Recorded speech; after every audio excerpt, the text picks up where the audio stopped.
So this is a plotter. It can draw shapes, continuous shapes, and it's constructed from two old DVD burners, and that's where the motion modules that control the movement come from.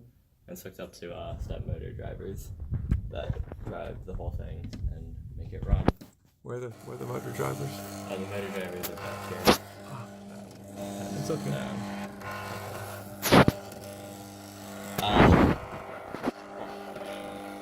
Okay, you can adjust it. Looks like it's not very tight on there. Okay, it was much tighter yesterday. Here, I'm going to pause it and you can tighten it up. Okay. So right now it's attempting to draw a rhombus. It takes a couple seconds to get the shape down.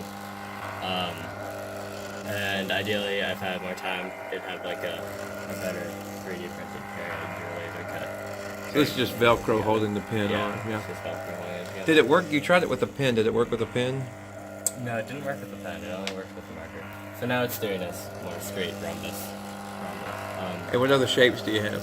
The other shapes I have are, you can do an equilateral triangle, a right triangle, and a square. Cool. So those are the maximum shapes I could get. So yeah. Well done.